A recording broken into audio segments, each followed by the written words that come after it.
So here's one of the squares from the Cwtch cushion, and I'm now going to show you step by step each round for making your squares. So we're going to begin with the base ring and the technique of using a magic ring. So begin with the tail. I'm just going to drape this over my 2 fingers, put a thumb there just to anchor it, turn my hand over, and I'm going to just take that over my knuckles so it's like 2 parallel lines, then under my ring finger and then over my little finger, and I'm going to keep that quite secure. So now with my hook, I'm just going to put it underneath the first of the threads with the crook facing down, and I'm going to grab the second thread and pull it under, and as I do so I'm going to just turn it up so I've created a loop on my hook. Now with my ring finger, if you just pull that open, you can see there's now a tension thread we're going to use. I'm just going to pull that and pull that through that loop we made on the hook.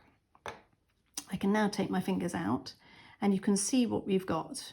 We've got this ring with the tail looped inside, and then on the other side we've got the working ball. So now I'm ready to start working my stitches of the base ring into that magic ring. So it begins with the pattern. It says chain 3, and this is going to count as my first treble stitch.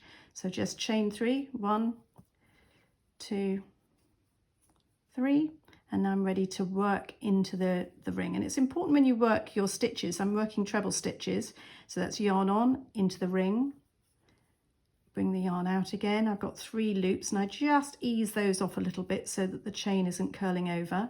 Yarn on through 2 and then yarn on through 2. As I do it, I'm just going to pull the round as I go, and it's important to make sure each time you make a stitch you're covering over those 2 threads that are in the ring. So I'm just working my ray all the way along. I've got to do in total 16 of these stitches. So I'm just going along, and that's 16, which includes the 3 chain at the beginning. So I'm just making them one by one,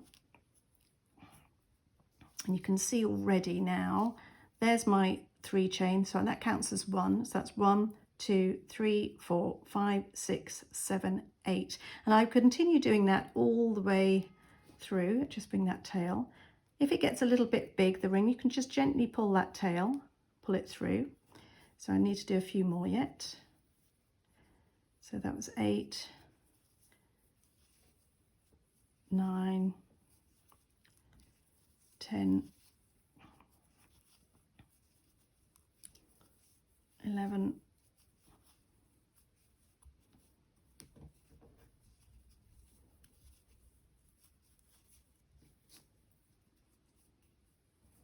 12, oops, a little bit caught, 13, I can feel my ring's getting a bit big, so I'm just going to pull that in a bit more, 14, 15, and then finally 16. And just check the number one more time.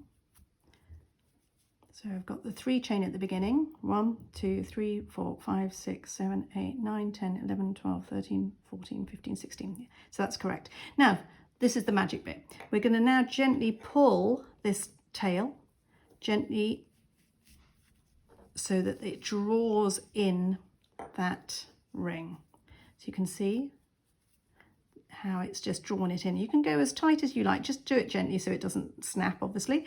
And then we need to close that ring by doing a slip stitch into the top of the 3 chain. Now, just making sure we look at this, because we actually want to make sure we keep that full number of stitches. So we don't want to take the hook and go right across over to here, because then we will have lost one of our stitches. So I'm just going to count up from the base of my chain. That's 1, 2, 3. And as I put my hook in, I'm just going to roll it over to the back. And then you can see I've got those 2 legs of the stitch, which will make it a nice secure fix.